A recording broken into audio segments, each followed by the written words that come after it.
Morning करते हैं आप सभी को। रंगली नागुरी से वापस आने के बाद सब ने मुझे ढेर सारा प्यार दिया। मेरे फेसबुक पेज आशुतोष पाठक में और मेरे इंस्टाग्राम पेज में काफ़ी लोगों ने मुझे सहयोग किया है और साथ में यूट्यूब में भी थोड़ी बहुत ग्रोथ हो रखी है। तो आप सबका दिल से दानपुर पट्टी को, नागुरी, रंगली नागुरी को बहुत बहुत आभार। अभी हमारे गांव के एरिया में काफ़ी ज़्यादा धुंध है और लगता है कि लगातार यहाँ पर बारिश हो रही है। तो इसी बारिश के दौरान पर नई फसलों का भी हम उद्घाटन करते हैं, आगे को जर्मिनेट करते हैं। तो वही करने में आज जा रहा हूँ।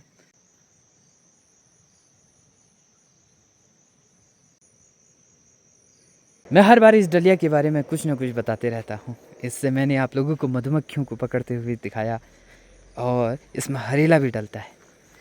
साथ में इसका और अन्य कार्य होता है। आज इसका और एक विशेष कार्य होने वाला है, तो मैं आप लोगों को बताता हूँ। तो आपको पता है मैंने इस डलिया के बारे में, बाकी आज मैं क्या करने वाला हूँ इस डलिया के साथ, आप लोग बने रहे। इसमें कुछ ना कुछ ले जाऊँगा और नई फसल इसी के माध्यम से बोई जाएगी। तो ये एक सहारा है, इसमें ले जाया जाएगा सामान। और मैं ऊपर वाले घर के आसपास कुछ लगाने वाला हूँ। बारिश ने तो जो कुछ लगाया था वो तो बिल्कुल ख़त्म ही कर दिया, बाकी कोशिश करनी चाहिए। तो आज इस टोकरी में लहसुन जाने वाला है, वो भी बोने के लिए। तो हर एक को मैं अलग कर रहा हूँ। तो इस बार कुछ ऐसा लहसुन हुआ था और मैंने सोचा है कि इस बार ये बड़े वाला लहसुन लगाया जाए। ये देखिए, जितना कुछ मैं अपनी खेतीबाड़ी के बारे में जानता हूँ और अपने एरिया के बारे में जानता हूँ, सही समय तो निकल गया है लहसुन बोने का, क्योंकि लगातार बारिश हो रही है। थोड़ा बहुत अगर मौसम ने साथ दिया होता तो अभी तक तो कल्ली बाहर निकल जाती। तो फिर भी मैंने एक डलिया ये बना दी है, तो इसको लगाते हैं। अब धीरे धीरे मौसम में परिवर्तन होगा, जाड़ा शुरू होगा, तो क्या पता समय से पहले लगा देते तो थोड़ा बहुत हो जाता। लगाने के बाद अम्मा इसका निरीक्षण कर रही है कि कैसा हो रहा है। और कहीं कहीं पर तो त्वर निकले हुए हैं, इसे त्वर कहते हैं। तो माँ के मदद के बिना मेरा कोई काम ही नहीं होता। तो माँ मेरे को बताएगी कैसे लगाते हैं। त्वर भी आ गया इसमें।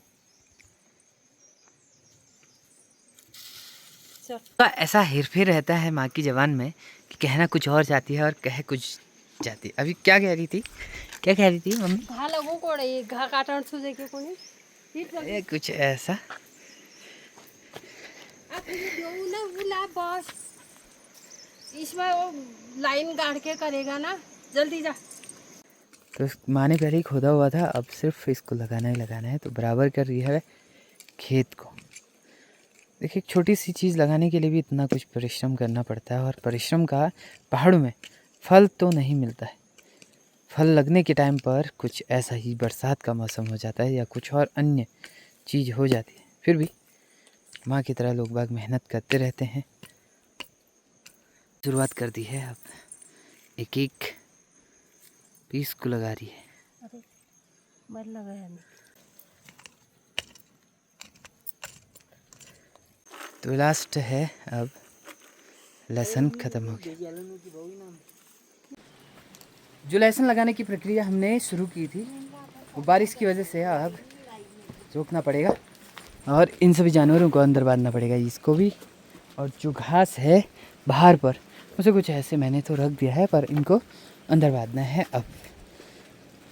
तो बारिश बहुत ज़्यादा नुकसान कर रही है यहाँ पर, बहुत ज़्यादा। किसी काम को हम शुरू कर रहे हैं तो वहीं पर बारिश आ जा रही है। तो फिर से बारिश आ गई और इस बारिश में काम तो नहीं हो पाएगा, बाकी जो भी चीज़ है बाहर उसे अंदर रखते हैं। ऊपर वाले घर से नीचे आने तक ही बारिश ने पूरा भिगा दिया और सारे कपड़े भीग गए हैं मेरे। ये देख सकते हैं बारिश, और वो भी मोटे मोटे बूंद वाली हो रही है, बहुत ज़्यादा होने वाली है। तो ये कुछ काम नहीं होने देगी बारिश। हम पहाड़ी लोग परेशान हर चीज़ से हैं, खास कर बारिश से। अब तो बारिश बंद हो जानी चाहिए, पर बारिश रुकने का नाम नहीं ले रही हमारे पहाड़ों में। अंदर बांधने के बाद अब देखो बारिश, बिल्कुल मोटी मोटी बारिश हो रही है। ये देखिए बाहर की सफाई भी नहीं कर बैठे, तो ये सब ऐसा ही रह गया है। तो अब जब बारिश रुकेगी तब आंगन की सफाई होगी, पर मुश्किल लग रहा है कि अब बारिश रुकेगी, और इतनी मोटी बारिश। और मैं अंदर गाय भैंसों को अंदर बांधते बांधते पूरी तरह भीग गया। तो ये है पहाड़ की लाइफ। कब क्या हो जाए ये कोई नहीं कह सकता है। मैं पूरी तरह भीग गया, और माँ खेत में गई थी घास लेने, और माँ का पूरा घास भी भीग गया है।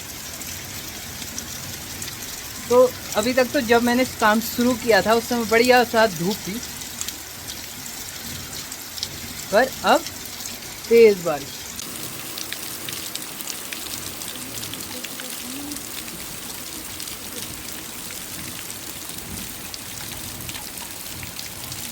तो माँ कुछ ऐसे आ रही है, जिसमें मैं लेके आया था वो सर पे डाला है इसने। इधर को देखा, हाँ हाँ सुंदर लग रही है, टोपी अच्छी लग रही थी। ऊपर को कर। जो हमने कल काम शुरू किया था वो शुरू होने से पहले ही ख़त्म हो गया। तो अभी मैं सुबह सुबह आया हूँ, साथ में ये देखिए, इसे पिनालू के ग्वाब कहते हैं, जो नई कली निकलती है अरबी के पत्तों की, उसे हमारे वहाँ ग्वाब कहते हैं, और इसका स्वाद बहुत ही बढ़िया होता है। तो माँ सुबह ब्रेकफास्ट में अभी इसको बना रही है, तो इसलिए मुझे ऊपर आना पड़ा। साथ में कल इस वाले खेत में हमने काम किया था, वो भी आधा। तो तेज़ बारिश आप लोगों ने देखी। तो अभी थोड़ी देर बाद खाना खाने के बाद हम फिर से यहाँ पर पहुँचेंगे और काम करेंगे। तो दोस्तों फिर से मैं अपने खेती बाड़ी में जुट गया हूँ नाकुरी से आने के बाद।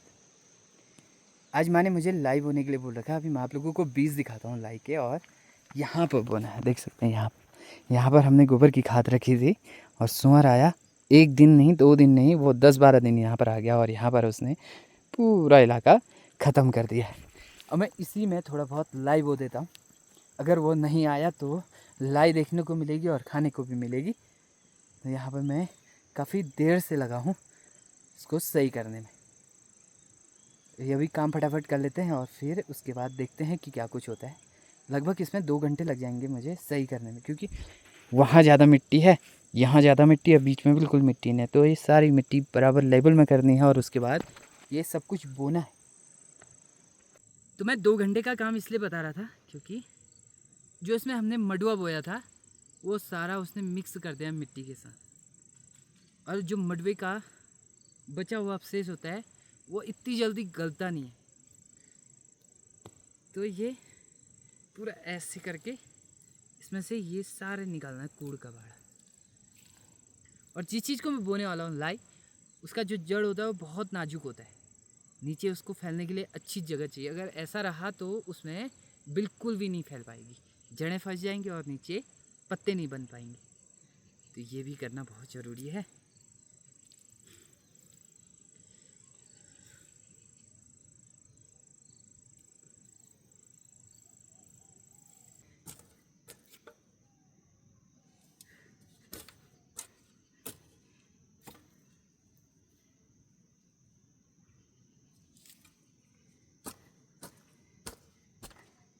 तो ये है लाई, मूली से थोड़ा से छोटे होते हैं इसके बीज, और जब मिट्टी हल्की बनाई जाती है उसके बाद इसे बोया जाता है।